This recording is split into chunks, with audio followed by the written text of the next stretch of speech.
जय बोलो शिव शंकर भगवान की जय हो। आज हम सोमवार व्रत की कथा को सुनेंगे। जो सोमवार व्रत के दिन इस कथा को सुनी जाती है। ऐसा माना जाता है कि अगर इस कथा को नहीं सुने तो इस कथा के बिना सोमवार का व्रत अधूरा रहता है।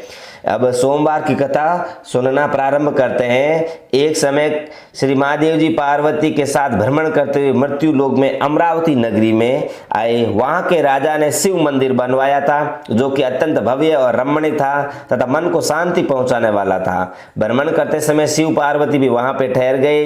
पार्वती जी ने कहा, हे नाथ, आओ आज इसी स्थान पर सोचर और 5 से खेलें। खेल प्रारंभ हुआ। शिव जी कहने लगे, मैं जीतूंगा। इस प्रकार उनकी आपस में वार्तालाप होने लगी। उस समय पुजारी जी पूजा करने आए। पार्वती जी ने पूछा, पुजारी जी बताइए जीत किसकी होगी। पुजारी जी बोले, इस खेल में महादेव जी के समान कोई दूसरा बाजी मार ही नहीं सकता है, अतः महादेव जी ही बाजी जीतेंगे। परंतु हुआ उल्टा, जीत पार्वती जी की हुई। अतः पार्वती जी ने पुजारी को कोढ़ी होने का श्राप दे दिया कि तूने मिथ्या भाषण दिया है। अब तो पुजारी कोढ़ी हो गए। शिव पार्वती जी दोनों वापस चले गए। कुछ समय पश्चात अप्सराएं पूजा करने आई। अप्सराओं ने पुजारी के उनके कोढ़ी होने का कारण पूछा। पुजारी ने सब बातें बता दी। अप्सराएं कहने लगी, पुजारी जी आप 16 सोमवार का व्रत करें तो शिव जी प्रसन्न होकर आपका संकट दूर करेंगे।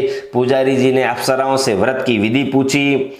अप्सराओं ने व्रत करने और व्रत के उद्यापन करने की संपूर्ण विधि बता दी। पुजारी जी ने विधि पूर्वक श्रद्धा भाव से व्रत प्रारंभ किया और अंत में व्रत का उद्यापन भी किया। व्रत के प्रभाव से पुजारी जी रोग मुक्त हो गए। कुछ दिनों बाद शंकर पार्वती जी पुनः उसी मंदिर में आए तो पुजारी जी को रोग मुक्त देखकर पार्वती जी ने पूछा, मेरे दिए हुए श्राप से मुक्ति पाने के लिए तुमने कौन सा उपाय किया। पुजारी जी ने कहा, हे माता, अप्सराओं द्वारा बताए कि 16 सोमवार के व्रत करने से मेरा यह कष्ट दूर हो गया। पार्वती जी ने भी 16 सोमवार का व्रत किया जिससे उनके रुटे हुए कार्तिकेय भी अपनी माता से प्रसन्न होकर आज्ञाकारी हो गए। कार्तिकेय ने पूछा, हे माता, क्या कारण है कि मेरा मन सदा आपके चरणों में लगा रहता है। पार्वती जी ने कार्तिकेय को 16 सोमवार के व्रत का महात्म्य तथा विधि बताई। तब कार्तिकेय ने भी इस व्रत को किया तो उनका बिछड़ा हुआ मित्र मिल गया। अब मित्र ने भी इस व्रत को अपने विवाह होने की इच्छा से किया। फलतः वो विदेश गया। वहां के राजा की कन्या का स्वयंवर था।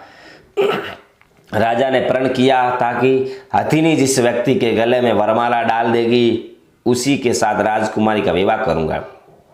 वह ब्राह्मण मित्र भी स्वयंवर देखने की इच्छा से वहां एक और जाकर बैठ गया। हथिनी ने इसी ब्राह्मण मित्र को माला पहनाई तो राजा ने बड़ी धूमधाम से अपनी राजकुमारी का विवाह उसके साथ कर दिया। उसके बाद दोनों सुखपूर्वक रहने लगे। एक दिन राजकन्या ने पूछा, हे नाथ, आपने कौन सा पुण्य किया जिससे हथिनी ने आपके गले में वरमाला पहनाई।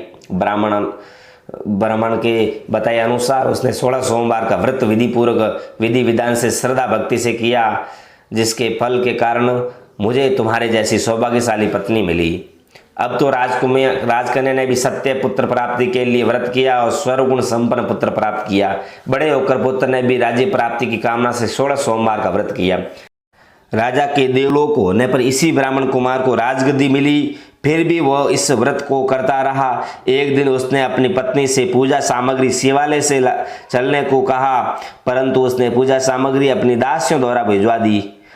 जब राजा ने पूजन समाप्त किया तो आकाशवाणी हुई कि हे राजा, तुम इस पत्नी को त्याग दो, नहीं तो राजपाट से हाथ धोना पड़ेगा। प्रभु की आज्ञा मानकर उसने अपनी पत्नी को महल से निकाल दिया। तब वह अपनी भाग्य को कोसती हुई एक बुढ़िया के पास गई और अपना दुखड़ा सुनाया। तब बुढ़िया को बताया, मैं पूजन सामग्री राजा के कई अनुसार शिवालय में नहीं ले गई और राजा ने मुझे निकाल दिया। बुढ़िया ने कहा, तुझे मेरा काम करना पड़ेगा। उसने स्वीकार कर लिया। तब बुढ़िया ने सूत की गठरी उसके सिर पर रखी और बाजार भेज दिया। रास्ते में आंधी आई तो सिर पर रखी गठरी उड़ गई। बुढ़िया ने डांट कर उसे भगा दिया। अब रानी बुढ़िया के यहाँ से चलते चलते एक आश्रम में पहुंची। गोसाई जी उसे देखते ही समझ गए कि यह उच्च घराने की अबला विपत्ति की मारी है। वे उसे धैर्य बंधाते हुए बोले, बेटी, तू मेरे आश्रम में रह, किसी प्रकार की चिंता मत कर। रानी आश्रम में रहने लगी। परंतु जिस वस्तु को वो हाथ लगाती वो वस्तु खराब हो जाती।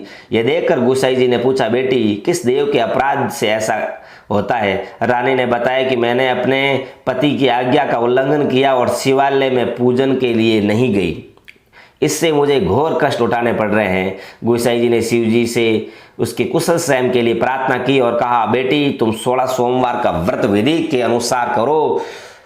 तब रानी ने विधि पूर्वक व्रत पूर्ण किया। व्रत के प्रभाव से राजा को रानी की याद आई। दूतों को उसकी खोज में भेजा। आश्रम में रानी को देख दूतों ने राजा को बताया।